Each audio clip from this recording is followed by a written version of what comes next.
ತಾಂತ್ರಿಕ ಧ್ಯಾನ. ತಂತ್ರ ಅಂದರೆ ಮನಸ್ಸನ್ನು ಶರೀರದ ಯಾವುದೇ ಒಂದು ಭಾಗಕ್ಕೆ ಕಟ್ಟುವ ಪ್ರಯೋಗ.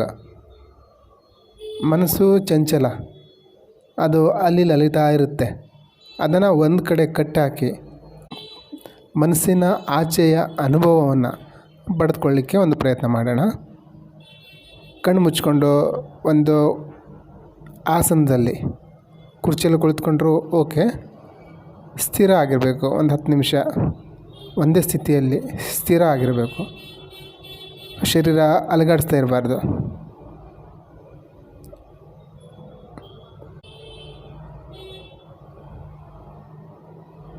ಮೊದಲು ನಾವು ಕಣ್ಣಿನ ಸಹಾಯದಿಂದ ಮನಸ್ಸನ್ನು ಕಟ್ಟುವ ಪ್ರಯತ್ನ ಮಾಡೋಣ.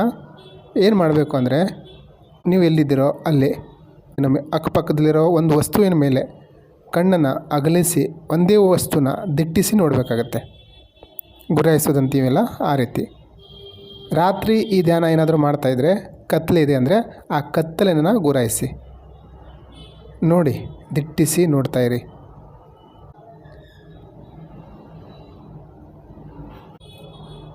ಆವಾಗ ಮೈಂಡು ಅಲ್ಲಿ ಅಲೆಯಲ್ಲ.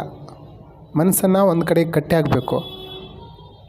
ಈ ಪಶುನ ಯಾವ ರೀತಿ ನಾವು ಸರಪಳಿಲಿ ಕಟ್ಟಾಕ್ತೀವೋ ಹಾಗೆ ನಮ್ಮ ಚಂಚಲ ಮನಸ್ಸನ್ನು, ಅದು ಸಾವಿರಾರು ವಿಚಾರದ ಹಿಂದೆ ಏನು ಓಡ್ತಾ ಇದೆ, ಅದನ್ನು ಕಣ್ಣಿಂದ ಬಂಧಿಸೋಣ. ಕಣ್ಣೇ ಆ ಸರಪಳಿ. ರೆಪ್ಪೆ ಮುಚ್ಚಬಾರ್ದು. ನೀವು ಒಂದು ವೇಳೆ ಕೋಪದಲ್ಲಿ ಏನಾದರೂ ಇದ್ದರೆ, ದುಃಖದಲ್ಲಿ ಏನಾದರೂ ಇದ್ದರೆ ಆ ಕೋಪನೇ ಆಗಿ, ಆದರೆ ದಿಟ್ಟಿಸಿ. ಮನಸ್ಸಿನ ಸ್ಥಿತಿ ಏನೇ ಇರಲಿ, ನಿಮ್ಮ ಕಣ್ಮುಂದಿರೋ ವಸ್ತುವನ್ನು ದಿಟ್ಟಿಸಿ ನೋಡ್ತಾಯಿರಿ ಏಕಾಗ್ರತೆಯಿಂದ. ಆವಾಗ ಏನಾಗುತ್ತೆ ಅಂದರೆ, ಪೂರ್ತಿ ಎನರ್ಜಿ ಕಣ್ಣಿನ ಕಡೆ ಬರುತ್ತೆ. ನೋಡ್ತಾ ಇರಿ. ಮನಸ್ಸು ಹೇಳ್ತದೆ ಸಾಕು ಸಾಕು ಎದ್ದೇಳು, ಆದರೆ ಆ ಮನಸ್ಸಿನ ಮಾತಕ್ಕೆ ಕೇಳಬೇಡಿ. ಗುರಾಯಿಸಿ ದಿಟ್ಟಿಸಿ ನೋಡ್ತಾಯಿರಿ.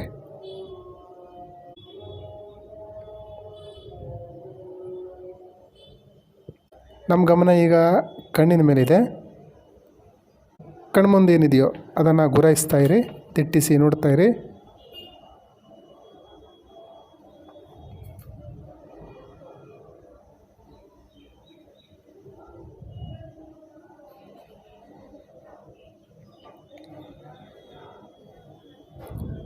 ಈಗ ನಿಧಾನವಾಗಿ ಕಣ್ಣನ್ನು ಮುಚ್ಚಿ 2 ಹುಬ್ಬುಗಳ ನಡುವೆ ಇರುವ ಆಜ್ಞಾಚಕ್ರ ಅಲ್ಲಿ ಗಮನ ತನ್ನಿ. ಮನಸ್ಸನ್ನು ಅಲ್ಲಿ ಕಟ್ಟಿ ಹಾಕಿ ಮನಸ್ಸನ್ನು ಆಜ್ಞಾಚಕ್ರದಲ್ಲಿ ಕೇಂದ್ರೀಕರಿಸಿ.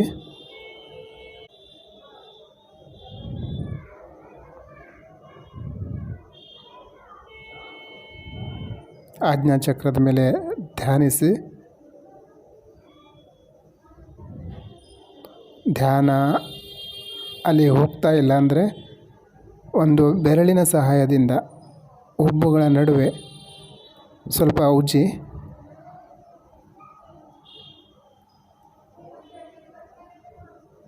ಪೂರ್ತಿ ಧ್ಯಾನ ಆಜ್ಞಾಚಕ್ರದ ಮೇಲೆ ತನ್ನಿ.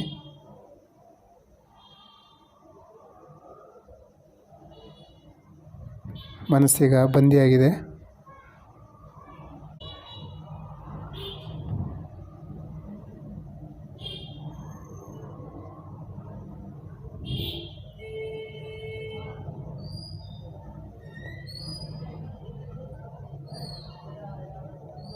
ಮನಸ್ಸು ಸ್ಥಿರ ಆದರೆ ಅದರ ಆಚೆಯ ಶೂನ್ಯದ ಶಾಂತಿಯ ಅನುಭವ ಮಾಡಿ.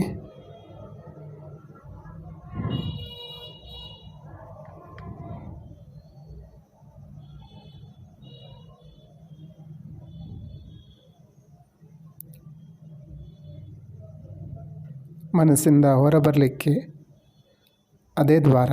ಇದನ್ನೇ 3ನೇ ಕಣ್ಣು ಅಂತಾರೆ, ಆಜ್ಞಾಚಕ್ರ. ಗಮನ ಆಜ್ಞಾಚಕ್ರದ ಮೇಲೆ ಬರಲಿ.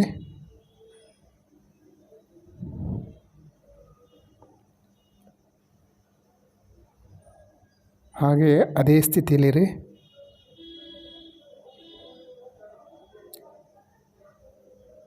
ನಿರ್ವಿಚಾರ